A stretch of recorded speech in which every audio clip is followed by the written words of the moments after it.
How good a Pokemon is competitively depends on many factors. Perhaps the biggest though are their base stats. Usually, having a high base stat total is a recipe for competitive success. But we have seen many outliers defy the odds and become bottom of the barrel basement dwellers when it comes to competitive performance.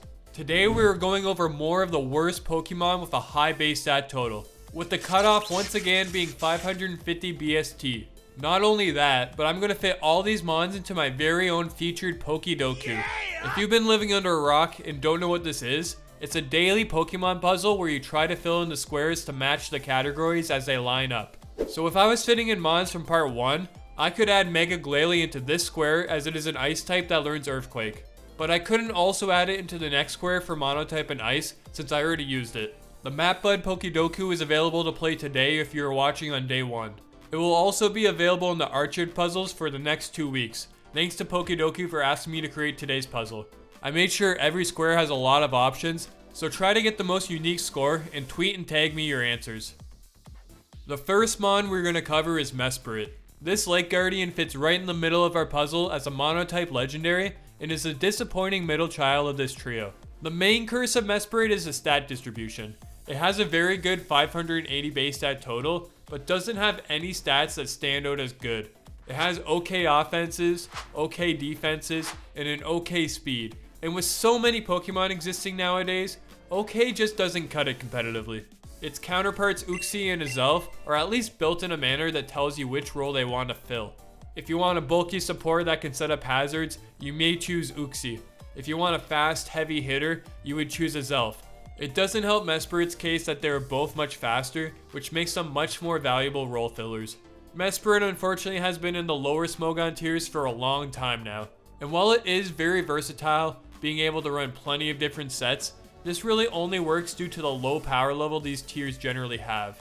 Its solid coverage options and decent bulk can let it be a Swiss Army knife for your team. It really is a jack of all trades, but master of none. Which is the main issue this mon faces, as it just won't hit hard enough with its generally low base power moves. Its slightly above average bulk and lack of recovery prevent it from thriving defensively or being a bulky setup mon. Mono Psychic doesn't afford much defensive utility with just 2 resistances and 3 weaknesses to pretty common attacking types. Levitate does give it a nice immunity to moves like Earthquake and Earth Power while avoiding all hazards that aren't named Stealth Rock. And while Uxie has also started to plunge into obscurity competitively as of Generation 8, it does seem to have a more concrete role in the tiers it inhabits, but it can definitely be argued it fits into this list as well. Now we're going to see the first appearance of an Ultra Beast on these lists, and the dishonor will go to Guzzlord. Guzzlord fits into our puzzle as a mon with no evolution line that also learns Earthquake. It also fits in this list with a 570 base stat total. Like most Ultra Beasts, Guzzlord's individual base stats are all over the place, almost 40% of them going to its massive base 223 HP. It has serviceable attacking stats as well, so it should be a great bulky attacker, right? Well, not exactly. While its HP is quite large and impressive, it is very much counteracted by its horrible base 53 defenses. And its 43 base speed means it will usually be going last. The slow and bulky attacker archetype can work for a lot of mons who have the tools to afford moving last, but Guzzlord lacks a lot of those tools for a consistent performance. It is very vulnerable to being revenge killed from super effective hits of very common types it is weak to. The Dark Dragon typing does provide a few solid switch-in opportunities, but it's hard to find more than 1 or 2 switch-ins before you're whittled down enough just to be taken out. Guzzlord does have pretty good and powerful coverage. It can run decent spec sets, a Destructive Toxic Protect set, or a Restock set that phases and gets rid of items. And while these can do well in say the NU tier, if you were to take it to any of the higher tiers, Guzzlord would quickly get overwhelmed. Even by mons it is supposed to be like Psychic types.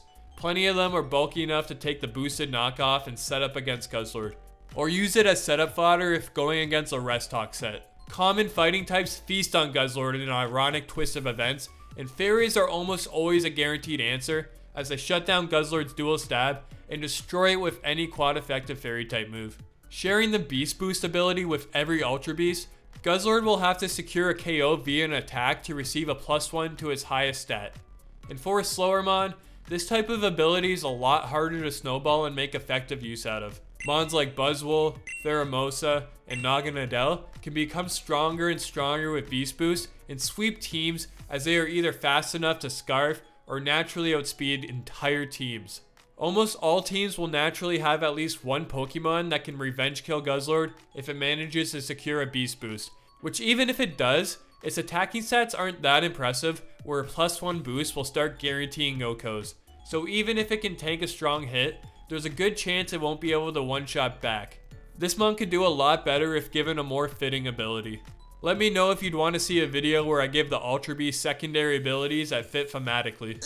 While it may have a limitless appetite, Guzzlord seems like it also consumes a lot of L's competitively, dropping it to PUBL in its most recent competitive showing. Let's hope it gets better if and when it returns.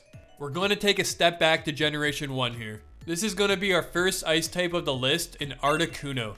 It's no surprise I could make a whole row of ice types for this video, as it has historically been the worst defensive typing. I'll place it in the top right square, fitting the dual type requirement as well. Now Articuno hasn't always been atrocious competitively. In fact, it was quite solid in the first few generations before more power creep and the introduction of Stealth Rocks. At 580 BST, Articuno boasts solid bulk, especially and solid special attack and speed. It can be argued it's in a similar situation as Mesprit in its respective trio.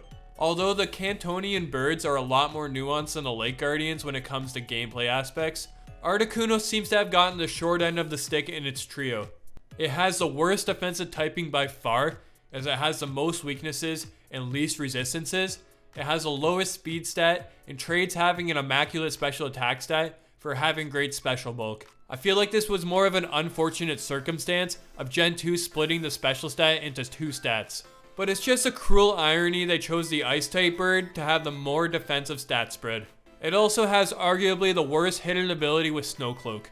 This is either unusable in most Smogon tiers due to evasion clause, or requires a Hail Setter to make usable in Ubers and doubles. By comparison, Zapdos and Moltres have abilities that can punish contact moves with status, giving them effective traits pretty much any time, as a Flame Body or Static Proc can shut down offensive mons and punish pivots, potentially changing the game in your favor. What really hurts it in singles is its crippling weakness to the omnipresent Stealth Rocks. Losing 50% of HP upon switching really hurts your viability. Shocking, I know, but it's a hard truth for many rock weak mons. Even with the introduction of heavy duty boots in Generation 8, Articuno's competitive viability couldn't be salvaged. It can maybe find some niche use as a defogger or a pressure staller in mid to lower tiers, as its special bulk is still commendable, and in combination with Roost and Ice Beam, it's able to sustain itself and threaten solid damage. But it is oftentimes just a mon who doesn't fit the role it was seemingly made for. The ice typing wasn't meant to be used defensively, and there are plenty of better defoggers to use who aren't crippled by the ice typing.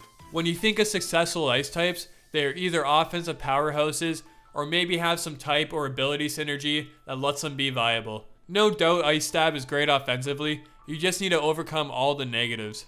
And before you say it, I am aware of Articuno having a unique niche in VGC Regulation F. I'm really happy for you, Articuno, and I'm going to let you finish, but you're still one of the worst legendaries of all time. Jokes aside, I am glad it saw a fair amount of usage in that format, which if you didn't know, had Articuno running a mono ice type moveset. Pair it with a Lowland Ninetales to spam accurate specs boosted blizzards, and reap the benefits of Hail's new defense buff for ice types. And you also get the chance to dodge attacks with Snow Cloak.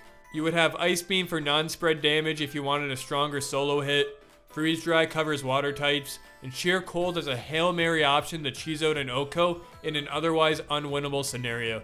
This still isn't dismissing Articuno from this list, but it does show there may just be some hope for this fella. Speaking of rocks, the next mon we have on our list is made out of them. This is the legendary giant Regirock, the rock peak Pokemon, but definitely not the peak rock Pokemon. Regirock fills in our Pokedoku slot as a legendary Pokemon who can learn Earthquake. And while it may not be quite as bad and has a lot lower of a BST than its creator Regigigas, it still is rocking a 580 BST, making it fair game for this video. Regirock has a crazy 200 base defense that eats up over a third of its base stat total. It has a solid 100 base special defense along with a respectable 80 HP to round out some great bulk. It can also dish a bit of damage if needed with 100 base attack. Its lower special attack stat doesn't really matter, so speed is really the only stat sacrificed on this mon. Typing wise, Monorock isn't the greatest. 5 weaknesses, 4 of which are very common, and 4 resistances on mostly rare attacking types. Regirock can take a lot of resistant and neutral physical hits for sure. It's usually good at setting up rocks and providing some sort of status to your team, as it has Sturdy to avoid getting one-shot. It can set Sun and Explode to get your sweepers on the field safer. Now it even has a super strong combo of Iron Defense and Body Press to utilize that humongous big defense stat. So why has Regirock been NU and lower for the last 6 generations? Well, I'd say one of the main reasons is it's too passive and it doesn't have a lot to offer besides setting up rocks. And let's be honest, a lot of mods are better at this with higher speed stats to avoid getting hacked or taunted. Defensively, it can't be too relied on to be your physical wall due to it being weak to so many common attacks. Close combats, earthquakes, scalds, whatever grass type move was hype at the time. Sure, it may be able to tank a couple strong hits, but it usually counts on leftovers at this form of recovery, which can lead it to be worn down quickly. It has Drain Punch, which is a great move, but a non-stab 75 base power move won't be recovering much unless you're hitting super effectively on a frailer mon. Like a lot of mons on these lists, it's not necessarily that Regirock is terrible, there are just too many better options to use in this role, which you might not even have a checkmark on your team building list to run a slow rock type stealth rocker. But if you did, you could choose much better lower tier options like Gigalith, Colossal, and Diancie, while it is heavily outclassed by mons like Rhyperior and Tyranitar in higher tiers, and these are just the slow rock type stealth rockers. I could definitely see Iron Defense and Body Press making Regirock a spicier pick in Draft League nowadays, but in competitive singles play, I don't know if it will ever be able to overcome its easiness to counter or lack of versatility and long-term presence. And in doubles, this Regi has the least amount of usage from what I've seen, and there are some pretty unpopular Regis in that format. Whoa, you're gonna be shocked who we have next on this list. It's everyone's favorite member of the Treasures of Ruin. Ladies and gentlemen, but mostly gentlemen, give it up for Wo-Chien. Wo-Chien will fit in our Pokedoku right in that bottom corner, as it has no evolution line and is dual type. And what a type combination it has. The legendary combination of Dark and Grass gives Wo-Chien a handful of great resistances, but it sure does give it a ton of weaknesses as well. Fighting, flying, poison, fire, ice, fairy, and 4 times weak to bug. It's on a typing like this where we see our greatest offensive mons, surely. And even though they brutally nerfed Wo-Chien's BST by 10 points, something I had no idea of until the making of this video, it still hits 570, which is enough for me to shame it right now. With 85 HP, 100 defense, and 135 special defense, this mon has a stat distribution to be a solid defensive presence. This is even backed by the great ability Tablets of Ruin that boosts its physical bulk. Its offenses are solid enough to do decent damage, and it's at least fast enough to outspeed most other bulky or stall-based mons. So why is Wo-Chien PU in singles and virtually unused in VGC formats? Well, remember what I was saying just a few sentences ago about all those weaknesses? Well, it really limits Wo-Chien's ability to check common mons. Say you wanted to switch in on a Xianpao's Dark type attack, a Great Tusk Ground type attack, Fluttermade's Ghost type attack, or an Iron Bundle's Water type attack, it would definitely take it no problem. But then what? You're going to get blasted by their other stabs super effectively? Sure, the Dark Grass typing has seen success on Meowscarada and somewhat Zarude, but these are fast, offensive mons that can hit hard and pivot out of bad matchups. Wo-Chien more so has to worry about being pivoted on, as the most common pivot move, U-turn, hits it extremely hard. Switch in on Gliscor or Landort's EQ, Dragapult's Dragon Darts, Meowscarada's Flower Trick, POW! U-turn to smack you, forcing you to make harder decisions while your opponent gains considerable momentum. With a lack of reliable recovery, Wo-Chien has to rely on hitting Leech Seeds and using leftovers for sustenance. It can provide decent support with Knockoff, Ruination, and Taunt, while Foul Play can be used to punish strong physical attackers, but even these traits can be filled better by other support mons that have better aspects, like Wish Passing and setting up or removing hazards. Why bring a mon with so many common weaknesses to fill the role of a wall? I will at least mention that I found out it has a solid spot in the anything goes tier, as it holds up as a solid defensive answer to common tier shredders in Calyrex Shadow Rider, Arceus Ground, and Kyogre. So maybe it can turn out to be one of those mons who is tiered super low, but can thrive in Ubers by having a unique set of tools that lets it check tier kings. But Wo-Chien unfortunately is another case of being the loser child in a legendary group, something we are seeing a lot of today. You guys are going to go bananas for this next mon. I have yet another new mon and member of the trio. This is Munkidori, who fits right above Wo-Chien as a legendary Pokemon who is dual typed. Coming in at 555 BST, Munkidori barely cracks the threshold for this video. It might just be me, but I feel like there wasn't too much hype when this trio was released.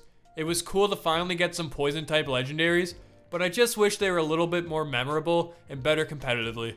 This trio at least breaks the mold so far, as Munkidori is the fastest of the trio and has the highest attacking stat with 130 in special attack.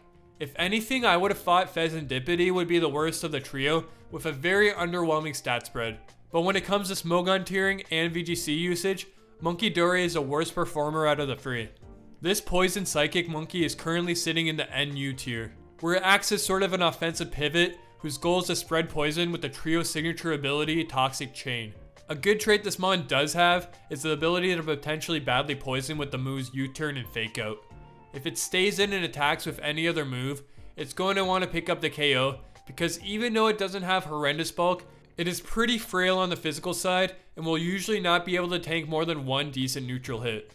When it comes to its counterpart, Okidogi, it sits in the RU tier currently. It can be decent up in UU as well. It poses a bigger threat with its much stronger stab options and an ability to set up and sustain itself with Bulk Up and Drain Punch in combination with Leftovers and being able to badly poison as well when it attacks.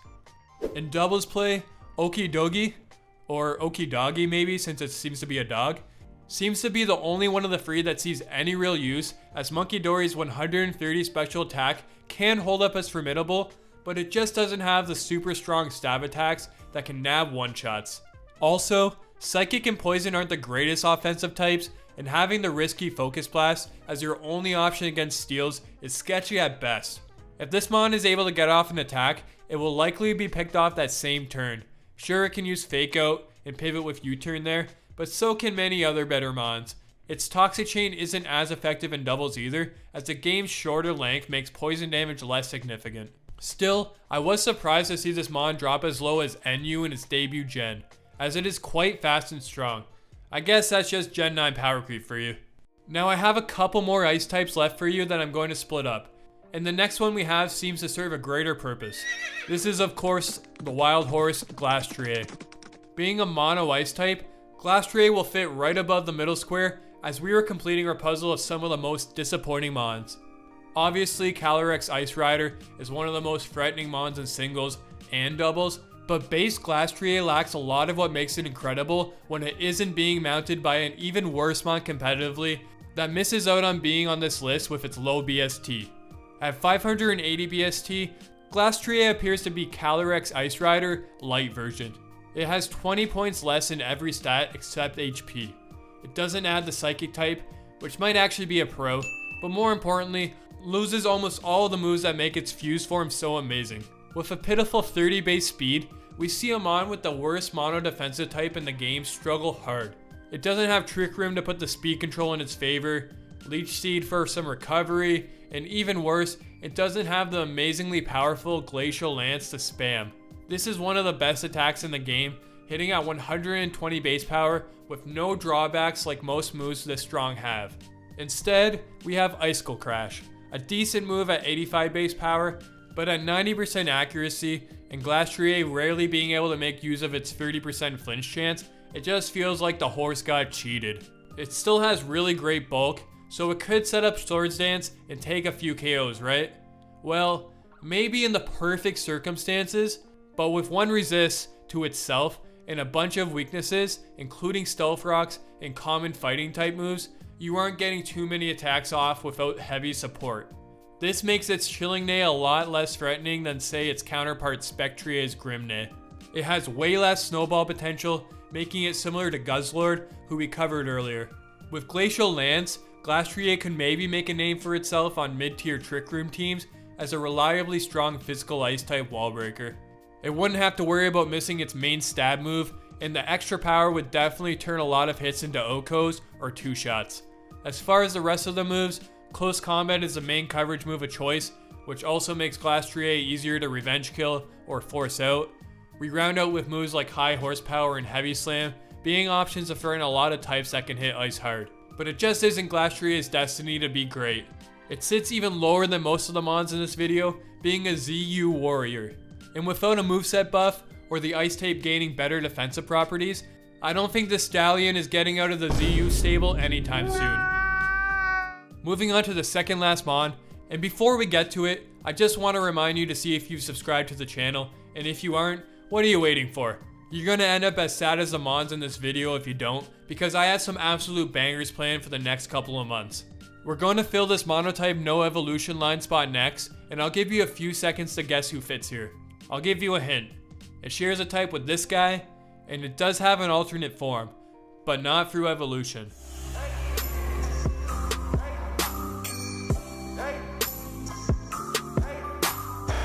Alright, time's up. If you guessed Ogerpon, you were unfortunately wrong. That mon's great. It's Shaymin, of course, the lovable little hedgehog looking MF. It will sit innocently between these two creatures. Now Shaymin in its sky form, crazy good. Straight to Uber's generation after generation with its flinching and Spadef dropping shenanigans. Regular Shaymin, not quite as good competitively. The crazy thing is they share the same 600 BST, but Skyform just has such better play stats.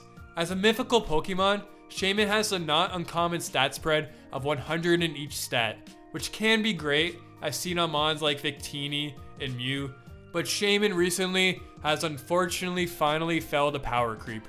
Going from decent OU Pokemon in its debut generation to UU in Gen 5, then dropping to RUBL in Gen 6 and RU in Gen 7, foreshadowed Shaymin's fall into competitive turmoil. It held on to relevancy a bit in Generation 7 with Z movesets that let it Omni Boost, but these did require a lot of support, and it was a niche pick for UU, but pretty solid in RU. Come Gen 8, it was pretty much outclassed by other grass types in its only appearance, the BDSP games, landing at a low viability ranking in that limited format. And as in Generation 9, it continues to drop and finds itself in the ZU tier. I think Shaymin has a lot to blame on its monograss type. 5 weaknesses really sucks to have, and even though you do get a few solid resists, you will often find it difficult to overcome some of the struggles most monograss types face. There are a few exceptions, usually having a busted ability, and while Natural Cure is a solid ability, as you don't have to worry about status that much and can full heal with rest and switch out to wake up, it just isn't game breaking. When it comes to offense, Grass type is tied with Bug for being resisted by the most types with 7. And a good chunk of these types are commonly paired up, so it isn't uncommon to see 4 times resist to Shaymin's only stab. Seed Flare is a great move, one of the best grass type moves as it has great power and a 40% chance to lower Spadef by 2 stages, which can really help to break through bulky answers. The accuracy and PP aren't the greatest, but it's still a scary move to face. Shaymin has solid coverage options in Earth Power, Air Slash, and Dazzling Gleam, but at base 100 special attack, and those moves being only decently powerful, you aren't really one-shotting anything with this mon unless you Seed Flare Spadef drop them prior. Having 100 in each stat also means you don't really excel at anything in particular, at least by newer gen standards. You can try to be a hard hitter or a defensive mon, and you will be fine in that role, but never excellent. This is a big part of what makes Skyform so much better, among having a few other great traits. The stat distribution makes it so Shaymin isn't strong, but not weak, not fast, but not slow, and its grass typing means even though it has solid bulk, it has plenty of types that can resist its stab and hit back super effectively. But I may be too hard on Shaymin, as even the great Snorlax has fallen to NU from Generation 8 and ZU in Generation 9, and I wouldn't call that mon bad. So let me know what you think of Shaymin's fall from being a solid competitive mon to dropping to ZU. We have one spot left in our puzzle, and it is a mon who is an ice type that can learn Earthquake. And no, it's not Mega Abomasnow, although arguments could be made for it. We have another Regi here, To complete our puzzle, we have Regice, standing right above Regirock, but perhaps even worse. With a 580 BST, Regice finds itself with a stat spread that really does not complement its typing. The slow, bulky ice type thing surprisingly isn't working here. Even with a super thick 200 base def stat, Regice does not strike fear into its competition. Solid all-around bulk and special attack cannot make up for its horrendous defensive typing and frequency of moving last. If it traded some of its other stats for speed, it would be a lot better, as Regice's lack of resist and good recovery options make it easy to whittle down, especially on the physical side. Its mono stab also makes its 100 base special attack pretty unimpressive when it's not using ice moves. Unlike Regirock, it doesn't even find a utility use in lower tiers. It lacks access to Stealth Rock and a strong explosion, so the most it can really support a team is with Thunder Wave or trying to get a lucky status from attacking moves. It has been NU and lower since Generation 4, with the last 3 generations of its appearances seeing it in the ZU tier, where even there it can't be said to be particularly amazing. It is outclassed by many of the ice types sitting with it, like Frostlass and Jinx offensively, while Cryogonal and Articuno class it defensively with utility moves and reliable recovery. In doubles, it has a little bit better of a shot at being usable, seeing very minor usage on snow teams with a decently strong blizzard and snow bolstering its lower defensive stat. Terra could shore up its weaknesses if you want to dedicate that slot to Regice, but it is still just a pretty goofy pick if you're running a serious team. But in doubles, at least it's been seeing more usage than Regirock, so it isn't the lowest Regi in one format. Clear Body is a pretty decent ability, but Regice doesn't really fear the common stat drops in Intimidate or Speed drops. I guess it blocks moves like Parting Shot and Mystical Fire from hurting it offensively, but you would probably get better use out of Ice Body on snow teams. Needless to say, Regice is one of the most disappointing legendaries in all of Pokemon and belongs on this list as a Pokemon with high base stats that is terrible in competitive play. But what do you think? Was I wrong about any of these mons? What buffs would you give to them to make them more viable? Are there any other mons with high BST that I missed? Leave a comment and let me know. Special thanks to Pokedoku for reaching out and honoring me with my very own featured puzzle. Go play it once you finish this video, and don't forget to become a bud and hit that sub. If you enjoyed this video, you'll want to watch this one next. Take it easy, buds.